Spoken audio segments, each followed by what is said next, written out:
AITA for bringing proof after my wife drained our son's account and blamed me? I'm John, 46, and for most of my marriage, I thought being the steady one meant taking the hit before it reached the kids. Claire and I had been married for 21 years, long enough that she knew I left sticky notes on bills, and I knew she only cleaned the kitchen that quietly when she was angry. We had Ethan, 18, getting ready for college, and Lily, 15, who still stole the good cereal from the top shelf like I didn't know it was her. That was the family I thought I was protecting. Messy, tired, normal. Not perfect, not broken beyond repair. Just the kind of family where love sometimes looked like folding laundry at midnight, signing school forms at the kitchen counter, sitting through college webinars neither of us understood, and pretending not to hear the kids arguing over who finished the orange juice. Claire and I had good years. We had years where we laughed easily, years where money was tight, years where we were too tired to be romantic, but still made sure the other person had coffee in the morning. Somewhere in the middle, I became the person who handled most of the financial details. Not because I wanted to control everything. Claire hated statements, deadlines, payment portals, insurance renewals, all of it. I was better at keeping track, so I did it. At first, she was grateful. "Thank God you know where everything goes," she would say, dropping a stack of mail on the counter like it was radioactive. But over time, the same thing she used to thank me for became the thing she resented. If I asked about a charge, she heard, "You can't be trusted." If I reminded her a bill was due, she heard, "I'm in charge." If I backed off to avoid a fight, she treated my silence like permission. Every question became an accusation in her ears, and every silence became permission. The sore spot in our marriage was always her younger brother, Mark. Mark was 41, and I don't think he woke up every morning plotting how to ruin lives. He wasn't some criminal genius. He was just one of those people whose emergencies arrived on schedule. A late payment, a car issue, a rent problem, a medical bill that somehow never came with a receipt, a debt that was just temporary, a story that started with him being unlucky and ended with Claire feeling cruel if she said no. Claire loved him in a way that looked more like panic than love. Their mother, Diane, fed that panic. Diane was 67 and believed family loyalty meant covering for relatives no matter how deep the hole got. "He's your brother," Diane would tell Claire. "When the world turns on you, family is all you have." That line did a lot of damage over the years. I had helped Mark before, more than I wanted to admit. A few hundred here, a utility bill there. Once, we covered part of a car repair because Claire said he couldn't get to work without it. I didn't like it, but I didn't want to be the man who made my wife choose between her husband and her brother. The problem was that Mark never got rescued and then stood up straighter. He got rescued and immediately looked for the next ledge to fall off. One night, after Claire hung up with him and started wiping the already clean kitchen counter in slow, angry circles, I said, "How much this time?" She didn't look at me. "Why do you always start with that?" "Because it's always money. He's my brother, John. I can't just watch him drown." "I'm not asking you to watch him drown. I'm asking why we're always the life raft." She threw the dish towel into the sink and said, "You make compassion sound like a budget problem." I remember that sentence because it sounded good enough to win an argument if nobody looked too closely at what it meant. The account that started all of this was not technically a 529 plan. It was a separate family savings account Claire and I had built for Ethan's first year of college expenses. Deposit, books, laptop, meal plan, emergency cushion, the things that sneak up and turn excitement into panic. We both knew what it was for. We had both promised not to touch it unless it was for Ethan. Ethan knew we had saved, though we never told him every detail. He was trying to act calm about leaving home, but I could see the nerves underneath. He asked practical questions at odd times, usually when I was doing something else. "Do I need to buy my own printer?" he asked once while I was unclogging the kitchen sink. "No," I said. "Nobody needs a printer until midnight when suddenly everyone needs a printer." He laughed and said, "So yes?" "So yes." Lily pretended not to care about him leaving, but she kept hovering around his room, asking if she could have his desk lamp or his old hoodie or the mini fridge he didn't even own yet. She was quieter than Ethan, more watchful. She hated conflict and had a way of shrinking into herself whenever voices got sharp.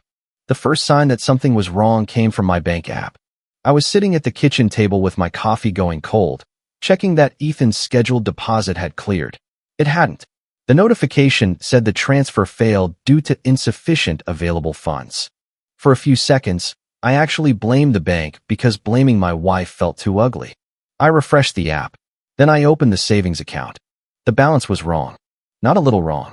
Not, we forgot about a bill wrong. It had dropped by $38,000.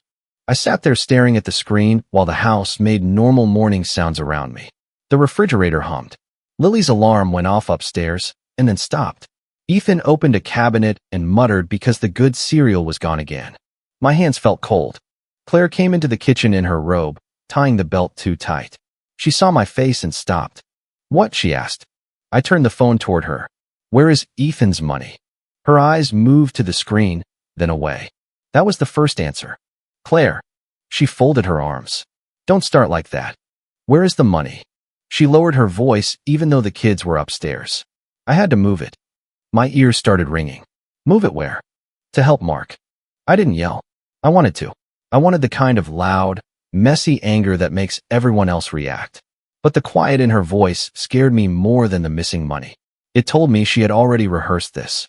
You took from Ethan without asking me. I said. I saved my brother. You used our son to do it.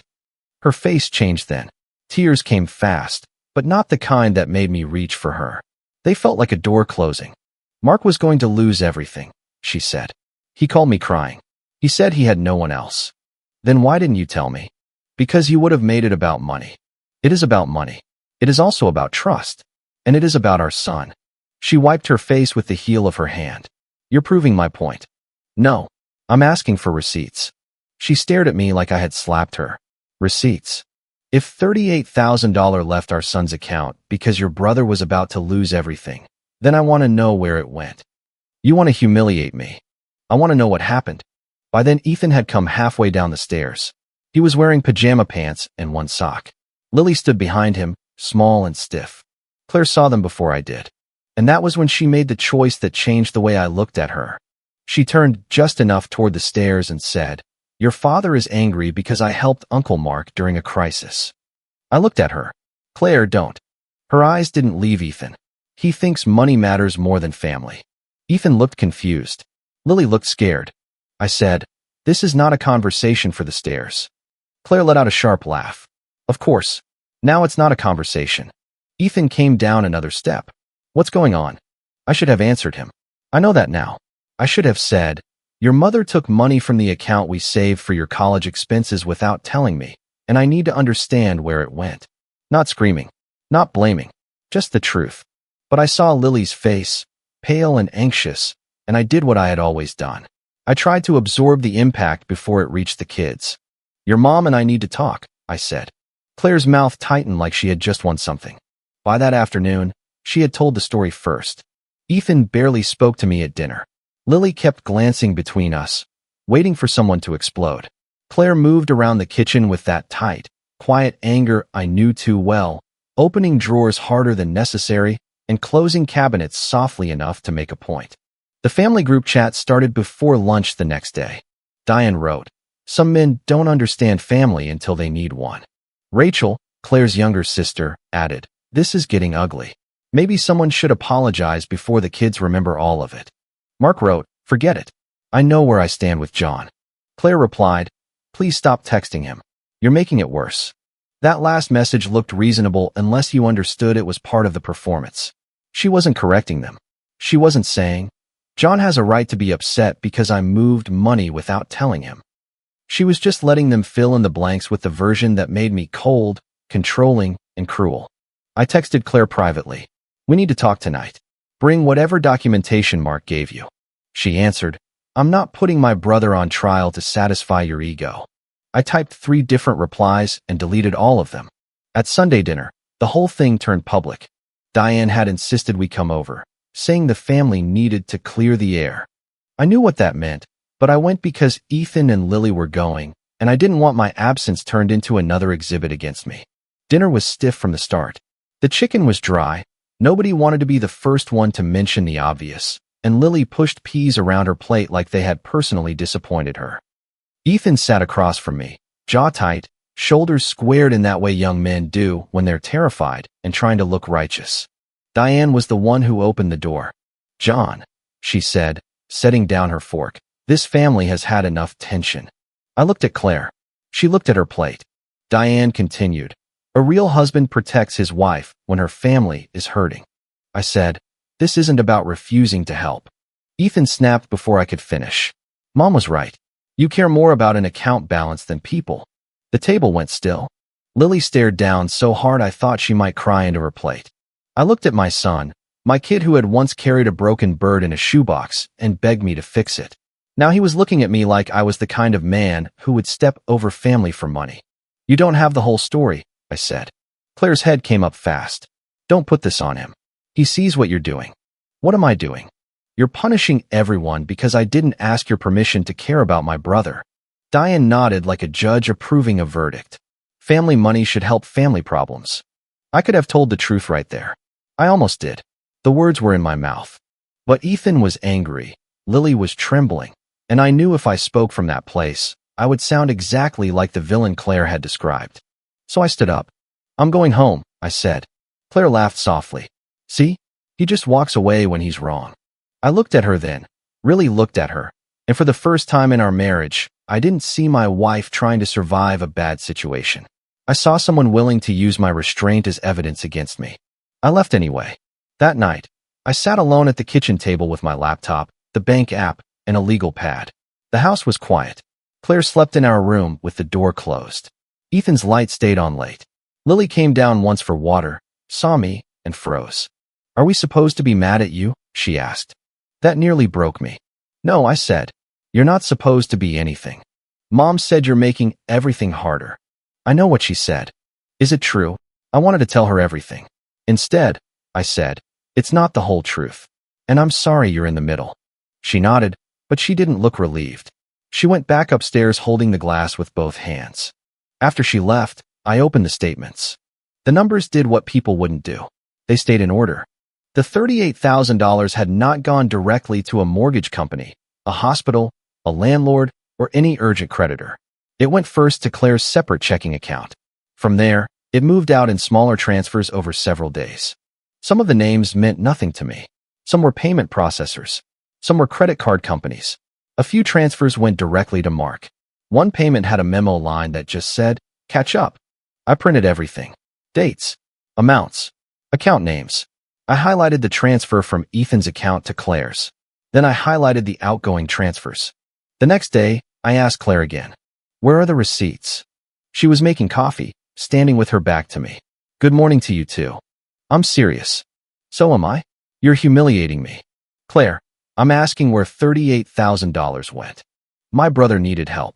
"That's not an answer." She slammed the mug down hard enough that coffee jumped onto the counter. "Do you know how it feels to be the daughter everyone calls when something goes wrong? Do you know how it feels to have your mother crying because your brother is about to lose his home? I know how it feels to find out our son's college money is gone." Her face hardened. "You always bring it back to that. Because that's what you took." I texted Mark directly that afternoon.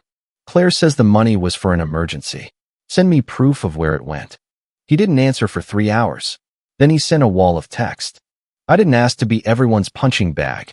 Claire helped because she has a heart. You always thought you were better than me. I'm sorry my life isn't as perfect as yours. If you want to make me the villain, go ahead." No receipt. No invoice. No statement. No proof. Just smoke. A few days later, he posted vacation pictures in the family group chat. Not new vacation pictures, at least according to the story that appeared with them. He wrote, "Finally getting around to posting these. Trip was paid for months ago before anyone starts." I stared at the pictures for a long time. Mark smiling with sunglasses. Mark holding a drink. Mark's wife and kids at a resort pool. The caption was defensive before anyone had accused him of anything. Diane reacted with heart emojis. Rachel wrote, "You all needed that after the year you've had." Claire didn't respond. That was when suspicion turned into focus. I went back through the family chat and noticed Diane had written, "Thank God Claire saved your brother again," 2 days before Claire ever told me about the withdrawal. Not, "Thank you both." Not, "Thank you and John." Claire. I started saving everything. Not because I wanted to destroy anyone. Because I could feel the story hardening around me. And I knew once a family decides who the villain is, facts have to work twice as hard to breathe. The first real crack came from Mark himself. It was a Tuesday night. I was in the laundry room moving Ethan's hoodies from the washer to the dryer because he had forgotten, which meant he hoped laundry elves lived in the walls. My phone buzzed with a family group chat notification. Mark had sent a message. I told you I used the second part to catch up on cards. Don't let John twist this like I lied. You said you could handle him. For maybe 2 seconds, nobody responded. Then the message disappeared. But I had already screenshotted it. My heart was pounding so hard I could feel it in my jaw. Claire texted me privately less than a minute later. Whatever you think you saw, don't start. I looked at that sentence for a long time. Not, that isn't true. Not, I can explain. Not, I'm sorry. Don't start. I didn't answer. The second crack came from the family tablet. Before anyone turns this into something it wasn't, I did not hack Claire's phone. I did not steal her passwords.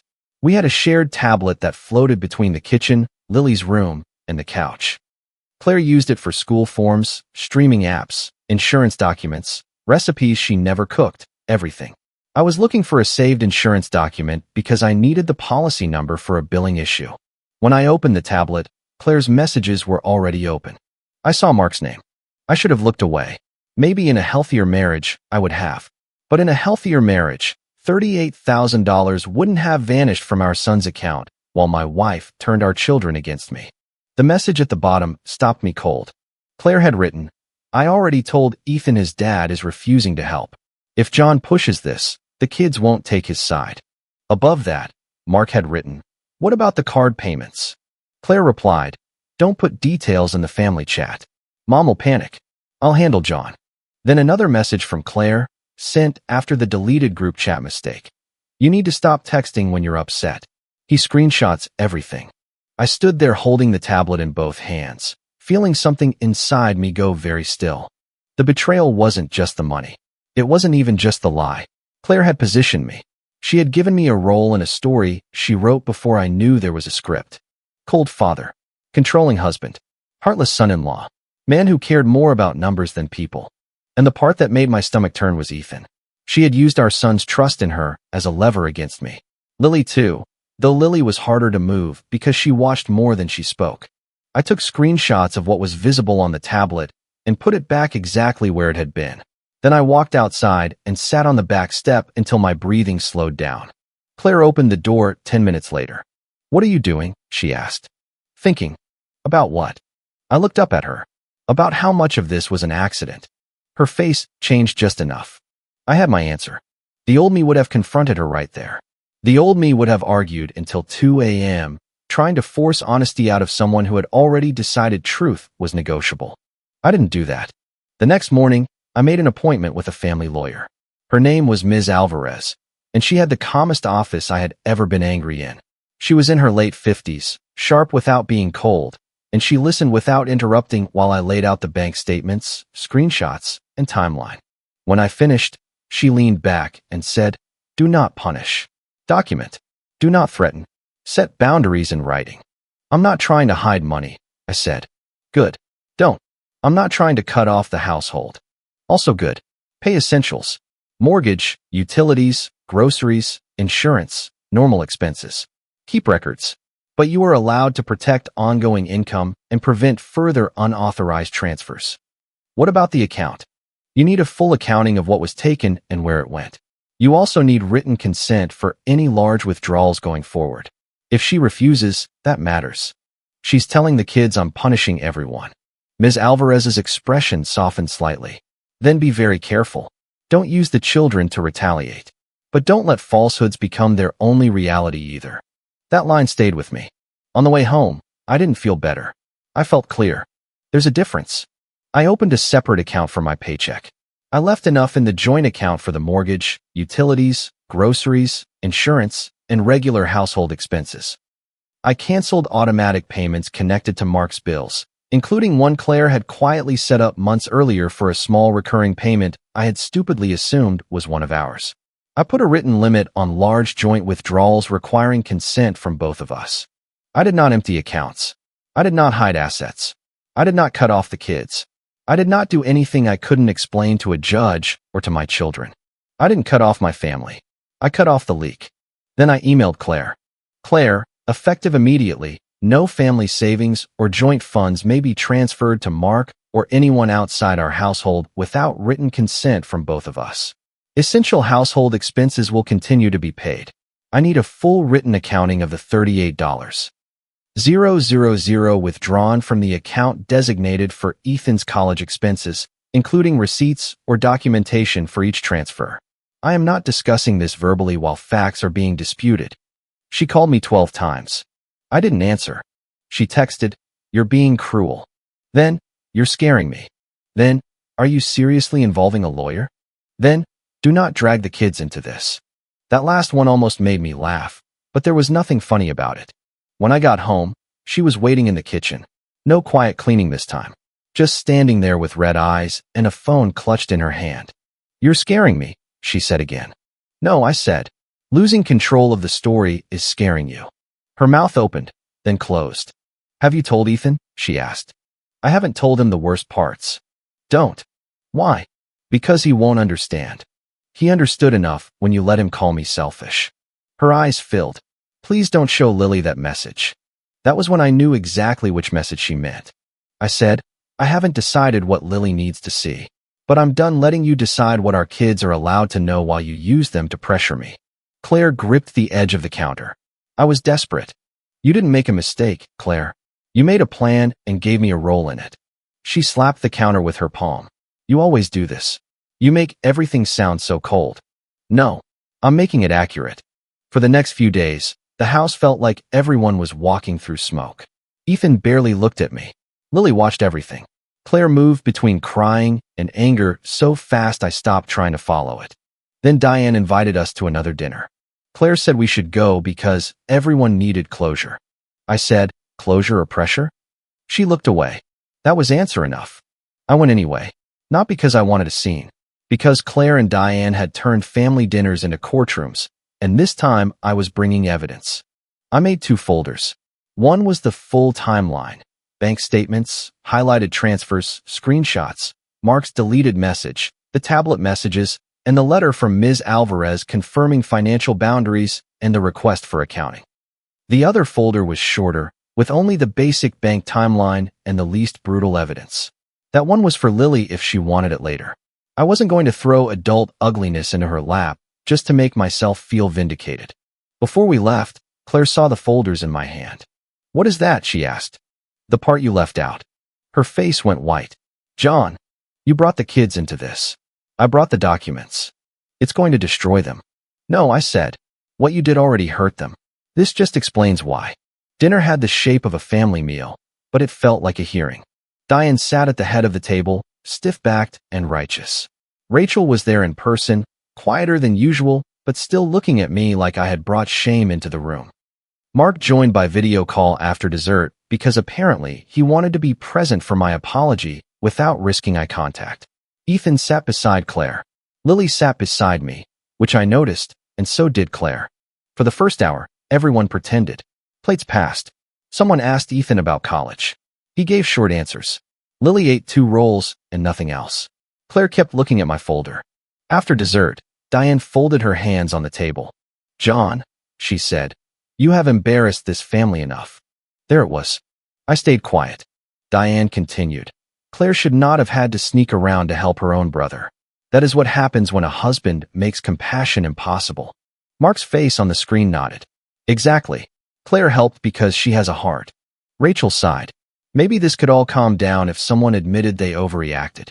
Ethan looked at me. His voice was lower than it had been at the first dinner, but the judgment was still there. "Are you really going to make Mom beg?" Claire whispered, "Ethan." But she didn't correct him. That mattered.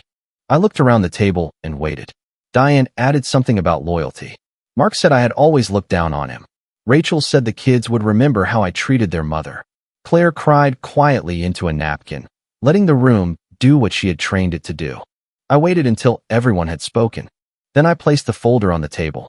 "I kept quiet," I said, "because I didn't want my kids dragged into adult lies. But since all of you brought them here to judge me, they deserve the part you left out." Nobody moved. I slid the first page to Ethan. "This is the savings account your mother and I both agreed was for your first year. Deposit Books, laptop, meal plan, emergency money. This is the failed transfer that made me check the account. This is the $38,000 withdrawal. Ethan's eyes dropped to the page.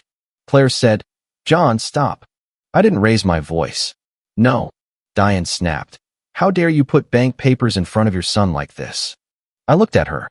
"You were comfortable putting accusations in front of him." Rachel shifted in her chair. I gave Ethan the next page. This shows the money did not go directly to any mortgage company, hospital, landlord, or emergency creditor. It went to Claire's separate account first, then out in smaller payments. Mark said, "That doesn't mean anything. Sometimes you have to move money around." I turned the page toward the screen. Was the vacation an emergency too, Mark? Or just the part you hoped I wouldn't notice? His face tightened. That trip was paid for months ago. Then why did one of the payments after Claire transferred the money go to a credit card that matches the card you told her you had to catch up? He froze. Diane said, "John, this is disgusting." "No," I said. "Disgusting was letting my son call me selfish while you all knew I didn't have the full story." Claire started crying harder. I was trying to fix it. I pulled out the screenshot of Mark's deleted message and read it out loud. "I told you I used the second part to catch up on cards. Don't let John twist this like I lied. You said you could handle him." The room went silent in a way I had never heard before. Not peaceful. Empty. Ethan stared at the paper. Lily's hand went still around her glass. Mark said, "You're twisting that. You wrote it." "I meant." "You deleted it." Mark's mouth moved, but no sound came out. Then I read the message from Claire. "I already told Ethan his dad is refusing to help. If John pushes this, the kids won't take his side." Ethan looked up slowly. I will never forget his face. It wasn't anger first. It was embarrassment. The kind of humiliation that hits when you realize someone handed you a weapon and convinced you it was a moral principle. "Mom," he said. Claire covered her mouth. Lily's eyes filled with tears. "Did you really say that?" Claire turned toward her. "Lily, honey, it wasn't like that." Lily pulled back before Claire could touch her. "Did you?" Claire's silence answered. Mark tried one more time. "This is all still family money helping family. John's making it ugly because he never wanted to help me." I looked at him on the screen. "How much went his sports betting losses?" His face changed. Rachel whispered, "What?" I tapped the bank statement. "There are payments here that don't match the emergency story.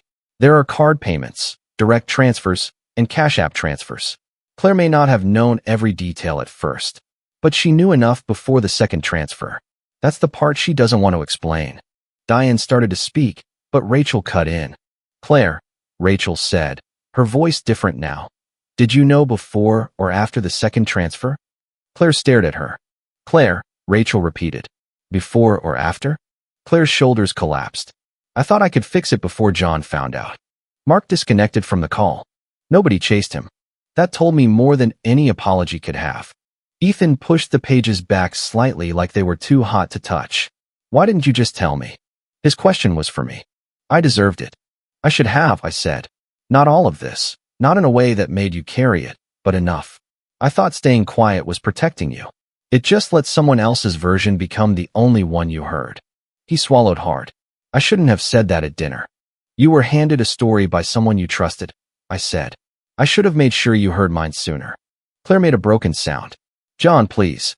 I turned to her. "No more." Diane looked smaller than she had at the start of dinner. Still proud, still angry, but no longer certain. "This didn't need to happen like this," she said. "You're right," I said. "It didn't." Claire could have told the truth before she let my children judge me. Mark could have sent receipts. You could have asked one question before calling me cruel. Rachel looked down at her phone, cheeks flushed. I took out the letter from Ms. Alvarez and placed it beside the bank timeline. "I've already spoken to a lawyer. I'm not filing something tonight out of rage. But the finances are separated immediately. Essential household bills will be paid.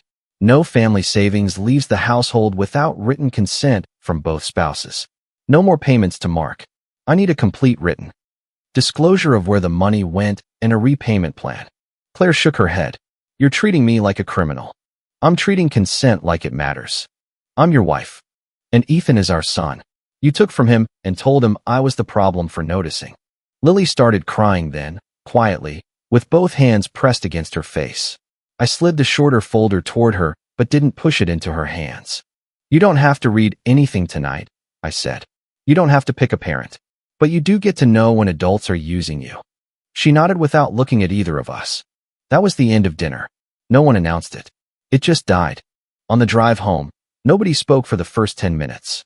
Claire sat in the passenger seat with her arms wrapped around herself. Ethan and Lily sat in the back, not touching their phones. The silence felt like a bruise. Finally, Ethan asked, "Is college still happening?" The question landed harder than anything anyone had said that night. "Yes," I said. "It may look different for the first semester while we rebuild the account, but college is happening." He nodded, but I could see his reflection in the rearview mirror. He looked younger than 18. When we got home, Lily went straight to the pantry, took the good cereal from the top shelf, and sat at the kitchen island with the box in front of her. She didn't pour a bowl. She just held it like proof that something familiar still existed. I sat across from her. Ethan leaned against the counter.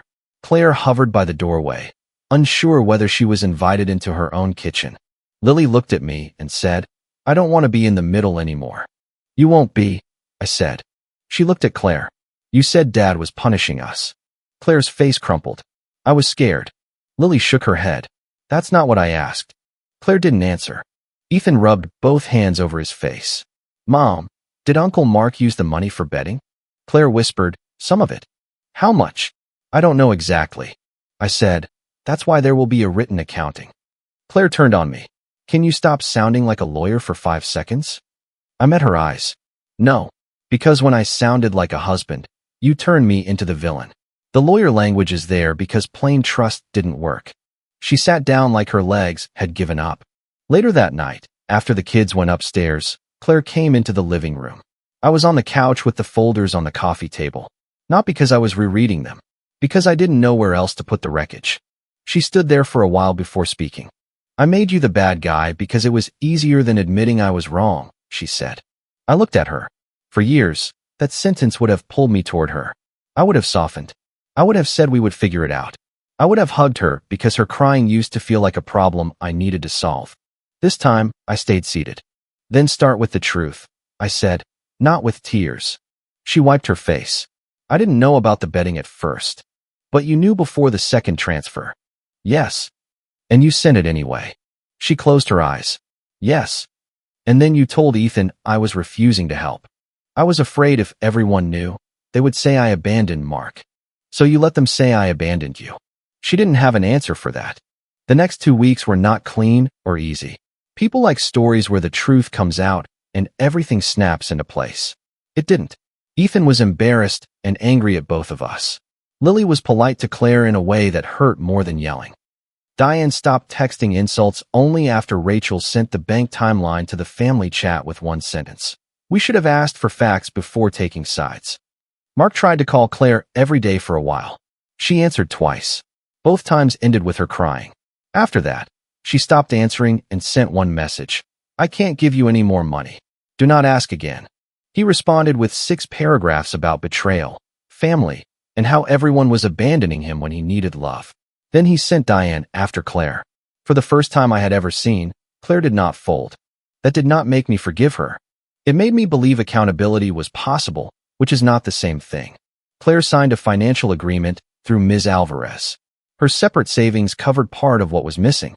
The rest went into a repayment plan from her future contributions. The account for Ethan was not magically restored overnight, but it was no longer bleeding. We adjusted some expenses, delayed a few purchases, and made the first semester work. Ethan and I had a conversation in the kitchen one night, while Claire was upstairs and Lily was pretending not to listen from the hallway. He said, "I feel stupid." "You're not stupid." I said that stuff like I knew. "You're 18. You trusted your mother. That's not stupid. You didn't defend yourself." "I know." "Why?" I looked at the table where the whole thing had started with a failed bank notification and cold coffee. "Because I confused silence with protection. I thought if I kept adult problems away from you, they couldn't hurt you. But silence leaves space, and someone else filled it." He nodded slowly. "I'm still mad." "You're allowed." "At both of you." "You're allowed that too." Lily appeared then, like she had been summoned by honesty.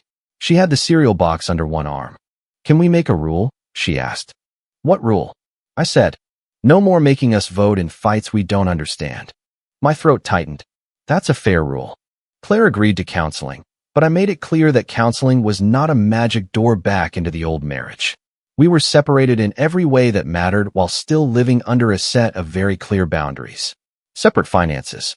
Written consent for major decisions. No money to Mark. No private family campaign against each other. No using the kids as witnesses, messengers, judges, or shields. At the first counseling session, Claire tried to explain the pressure from Diane, the years of being the responsible daughter, the fear that saying no to Mark would make her heartless. Some of it was real. I could hear the hurt in it. I could even feel sympathy for the young version of her who had been trained to believe love meant rescue. But sympathy no longer had access to my wallet, my silence, or my children. When she said, "I felt trapped," I said, "So you trapped me instead." She cried. The counselor let the silence sit. That silence was different from the silence I had lived in for years. It wasn't avoidance. It was space for the truth to stop performing. Months later, things are still not simple. Claire and I are not back to normal because normal was part of the problem. We are building something different, or we are building the proof that something different is not possible. I don't know yet. What I do know is that the old marriage, the one where I swallowed conflict so everyone else could stay comfortable, is over. Mark is cut off. Diane is colder with me, but she is quieter.